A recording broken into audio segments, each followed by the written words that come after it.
I think that's a very profound question. நம்ம எல்லாருக்குமே இந்த கேள்வி இருக்கும். முதல்ல நம்ம செய்ய வேண்டியது, ஆண்டவருக்கு என்னுடைய வாழ்க்கையில ஒரு பிளான் இருக்குதுன்னு நம்ம நம்பணும். ஒரு குழந்தையின் கதையை நான் உங்களுக்கு சொல்றேன். ஒரு குழந்தை பிறந்த உடனே அழலனா அவளுக்கு பிரெயின் டேமேஜ் இருக்கும். பிரெயின் டேமேஜுக்கு அப்புறம் ஒரு கொஞ்ச நேரத்துல ஃபிட்ஸ் வருது. இன்னும் கொஞ்ச நேரத்துல அந்த குழந்தைக்கு பிரெயின் டியூமர் வருது. 8 வருஷம் அந்த பேபி பிரெயின் டியூமர் கஷ்டப்படுறா. அந்த பிரெயின் டியூமர்னால பிள்ளைக்கு கண்ணு பார்வை இல்லாம போகுது. டாக்டர்ஸ் அந்த பிள்ளையுடைய ஃபியூனரலுக்கு ரெடி பண்ணிருங்க அப்படின்னு சொல்லிடுறாங்க. பிள்ளை பிறக்கும் போது அந்த பிள்ளையுடைய ரைட் ஹேண்ட் ஒரு ஆக்சிடென்ட்ல டேமேஜ் ஆயிருது. ஆனா இன்னைக்கு அந்த பிள்ளை 30 வருஷமா ஊழியம் செஞ்சுட்டு இருக்குது. அந்த பிள்ளை தான் நான். ஓகே, இத நான் ஏன் உங்களுக்கு சொல்றேன் அப்படின்னு சொன்னா, டாக்டர்ஸ் நான் செத்து போயிருவேன்னு சொன்னாங்க. அப்பா அம்மா கிட்ட இந்த பிள்ளை ஒரு மென்டல் சைல்டா இருக்கும், சோ ஒரு மென்டலி ரிட்டார்டட் சைல்ட், நீங்க ஒரு இன்ஸ்டிடியூஷன்ல சேர்த்துருங்க அப்படின்னு சொன்னாங்க. இன்னைக்கு ஒரு சைக்கலாஜிக்கல் கவுன்சிலரா ஆண்டவர் என்ன வச்சிருக்கிறாரு. பல சமயங்கள்ல நம்மளுடைய லைஃப்ல ஆண்டவர் வச்சிருக்கிற பிளான் உடனே நமக்கு புரியாது.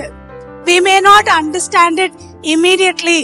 எனக்கு ஏன் ஃபிட்ஸ் வந்துச்சு எனக்கு புரியல, ஏன் பிரெயின் டியூமர் வந்துச்சு எனக்கு புரியல, என்னுடைய ரைட் ஹேண்ட்ல ஒரு பர்த் இன்ஜுரி ஏன் நடந்துச்சுன்னு எனக்கு புரியல. ஆனா இன்னைக்கு எனக்கு புரியுது. ஏன்னா ஆண்டவர் என்னைய ஹேண்டிகேப் பீப்புள் மத்தியில யூஸ் பண்றாரு. புக்ல படிக்கிறத விட நான் அனுபவிக்கும் போது அவங்க வலி எனக்கு புரியுது. இன்னொரு முக்கியமான காரியம், லைஃப்ல எல்லாமே நமக்கு ஸ்மூதா இருக்காது, நிறைய கஷ்டங்கள் இருக்கும். சோ நமக்கு ஒரு கஷ்டம் ஃபேமிலியில, ஸ்கூல்ல, காலேஜ்ல, வேலை செய்யற இடத்துல இருக்கும் போது கஷ்டத்தை பார்த்து நம்ம ஓடி போயிடணும் அப்படின்னு நினைக்காம, ஆண்டவரே இதை எதுக்காக என் வாழ்க்கையில அனுமதிச்சிங்க, what is the plan for this happening in my life, please help me understand அப்படின்னு ஆண்டவர்கிட்ட பேச பழகுங்க. ஆண்டவர் பேசுவார், கட்டாயம் பேசுவார். அப்படி பேசுறது உங்களுக்கு ஒருவேளை புரியலனா வசனத்தை வாசிங்க, கூட இருக்கவங்ககிட்ட கேளுங்க, தெரிஞ்ச பெரியவங்ககிட்ட பேசுங்க. That is very very important. ஆண்டவர் எனக்குன்னு ஒரு பிளான் வச்சிருக்கிறாரு நீங்க நம்புறது ரொம்ப ரொம்ப முக்கியம்.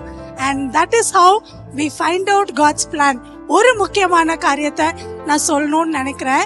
இவ்ளோ கஷ்டம் என்னுடைய வாழ்க்கையில இருந்தாலும் இதுக்கு எல்லாத்துக்கும் பின்னாடி ஒரு பெரிய சீக்ரெட் இன்கிரீடியன்ட் இருந்துச்சு. அது என்னன்னா, என்னுடைய அப்பா அம்மா ரொம்ப கட்டாயப்படுத்தி என்னைய வசனங்கள் மனப்பாடம் பண்ண வச்சாங்க. மனப்பாடம் பண்ணலன்னா ஸ்கூலுக்கு அனுப்ப மாட்டாங்க, சாப்பாடு கொடுக்க மாட்டாங்க, அடி உளும். அப்ப எனக்கு பிடிக்கல. பட் இன்னைக்கு இந்த வசனம் தான் ஆண்டோடைய பிளான எனக்கு சரியா புரிந்து கொள்ள எனக்கு உதவி செஞ்சுச்சு. சோ வசனம் நம்மளுடைய லைஃப்ல எப்பவுமே ஓவர் டோஸ் ஆக முடியாது. So pump yourself with God's word as much as you can. உடனே நான் கூகுள் மேப் மாதிரி ஆண்டவர் 10 வருஷத்துக்கு எனக்கு என்ன பிளான் வச்சிருக்காருன்னு நான் கண்டுபிடிச்சிடணும் அப்படின்னு நினைக்காதீங்க. அப்படி நடக்காது. He will show you one step at a time. அந்த ஒரு ஸ்டெப்ப தைரியமா யோசித்து ஆண்டவருடைய ஞானத்தை கேட்டு நிதானமா எடுங்க. God will show you the next step.